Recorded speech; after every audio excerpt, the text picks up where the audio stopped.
This is Melanie Wilkinson with YorkNewsTimes.com. I'm at the National Guard Armory here in York, where this weekend residents from this community, as well as all over the state, have been traveling to see something that is, I guess the only word you can use for it is surreal, but it's also with great pride that all of the men and women that have been lost on the global war on terror since 1983 are honored. Inside the armory, there are more than 11,000 names of the victims of 9/11, as well as all the military personnel who have died defending our country. Now, I spoke with the originator of the wall. He's the one that brought it here from California. He's the one that created it, and he's very passionate about honoring those who gave up their lives. It was a kind of a wish from the guys from the Dark Horse 3-5 in Camp Pendleton. They lost 25 in one mission and had multiple units or multiple individuals wounded. Along with the fact that I traveled to New York on 9/11, on October 1st of 9/11, right after that, about 30 days after that, and we went around to all the police stations and fire stations and delivered banners with signatures from the West Coast.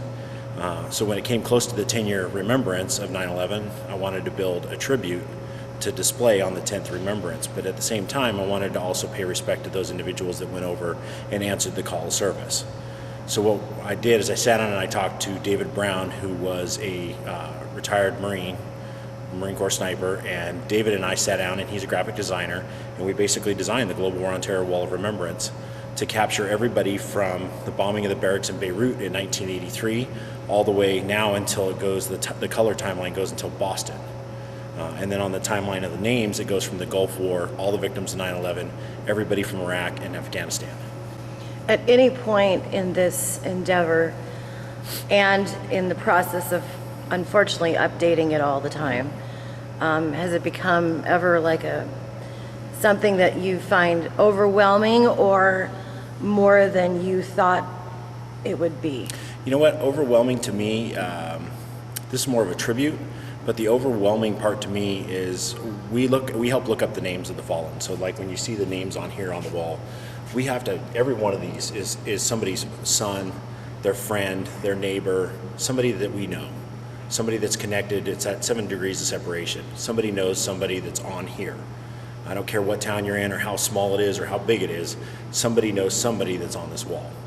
And the hardest things for me are, like, we had a mom that was a Gold Star mom, and I didn't know she was a Gold Star mom. She had a badge on that had a picture of one of our fallen, and she had what would be probably about a 6-month-old child with her, and she wanted to look up a name, so we went and looked up the name and had to keep her from collapsing because it turns out that was her son, and then the child in her arms was actually his daughter, who never got a chance to see her, or never got a chance to see him. So there was that one. Then we just had one in our last stop where there was a gentleman who was walking up to the wall, and it was funny because his wife was in his ear and she was yelling at him about something, and she wasn't paying attention. He was focused on going to the first panel of the wall, which was the Gulf War, and he had seen a name on the wall from a distance, and it was the name of a guy that he served with in the Gulf.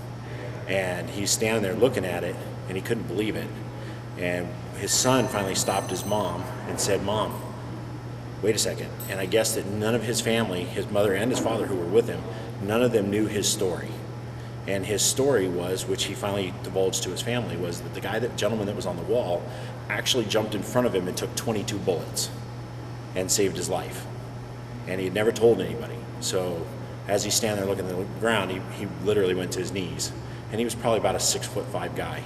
And those are the little things that's what makes it difficult. But at the same time, it also reminds me that that's healing, and that's the healing process.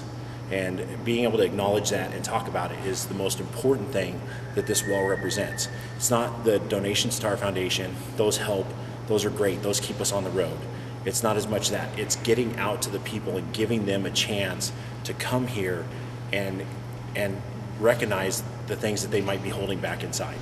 So again, it's been an emotional weekend here at the Armory, where people have come to pay their respects and to remember those that have defended our country and lost their lives. Again, this is Melanie Wilkinson with YorkNewsTimes.com.